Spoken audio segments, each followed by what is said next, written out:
In local matters, Democratic voters in Connecticut will have to decide who they want running for governor come November after incumbent Dan Malloy announced that he will not be seeking a third term. In next month's primary race, wealthy businessman Ned Lamont will face off against Bridgeport Mayor Joe Ganim. Ganim made a shocking political comeback in 2015 when he was elected to his sixth term as mayor after serving 7 years in prison for public corruption. With more on how this race is playing out, Ebong Udoma is a senior political reporter for WSHU Public Radio. He joins us now from Hartford, Connecticut to break this down. All right, so Ebong, break down the race for governor on the Democratic side for us. What are you looking for? Well, basically what we have here is a very wealthy businessman in Ned Lamont who has run before for governor but wasn't able to get the party nomination. This time he's gotten the party nomination, and he is the pretty much favored candidate to win. However, there's a spirited race being run by Bridgeport Mayor Joe Ganim, and Joe Ganim is a feisty campaigner, and he's giving Lamont a run for his money. So we know Bridgeport loves him, but he has a criminal record for, I think it was public corruption or something along those lines, right?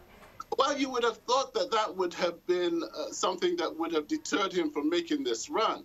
But he's very determined, very focused, and one-on-one, people come away pretty impressed by him. However, I don't know if that will translate statewide. He was able to get signatures to get onto the ballot, and he collected 33,000 signatures to get onto the ballot. And he has to finance his own campaign because he was refused public money because of his corruption conviction. Interesting. Yeah, very. So let's talk about the GOP side. There are 5 candidates running for governor on the Republican ticket, or on the Republican side, rather. Who are the front runners in that race? Well, the front runner is Mark Boughton, who is he's the mayor of Danbury, Connecticut, and he has run several times before, but this is the first time he's won the party nomination. I mean, he's won the party endorsement. He's being challenged by Tim Herbst, who is a former first selectman from the town of Trumbull, and then there are 3 candidates that have petitioned onto the primary ballot, and the rich businessman Bob Stefanowski, and then there's David Stemmerman, who's a hedge fund manager, who's spending about $10 million on his campaign and running a lot of television ads. So, you know, whenever we talk about these local races, you have to think about sort of national politics and everything. It feels like many roads lead back to the president. How are these candidates aligning themselves with the president, or are they? Well, let's just put it this way.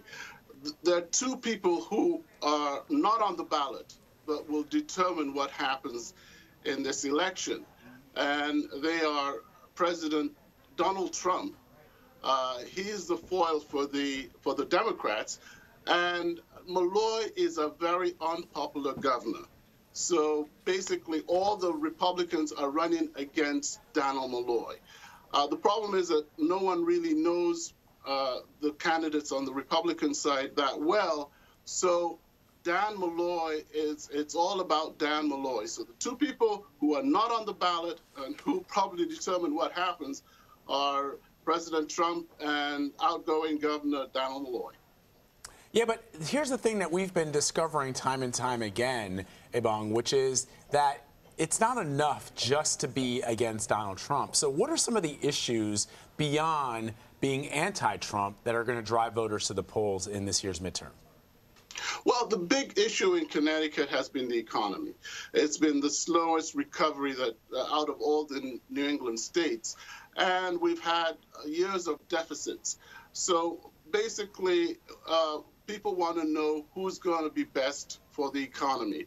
The Republicans are promising that they'll have leaner government, they will They'll renegotiate the public employee contracts, while the Democrats would like to introduce some new taxes, which is pretty controversial.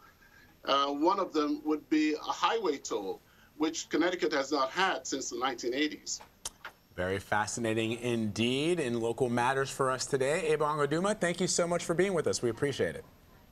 Thank you so much for having me. Ebong, before we let you go, your surname, are you of Nigerian descent? Yes, I am. Oh, okay, because I knew a foreign minister in Nigeria, a government minister, whose name was Udoma Udo Udoma.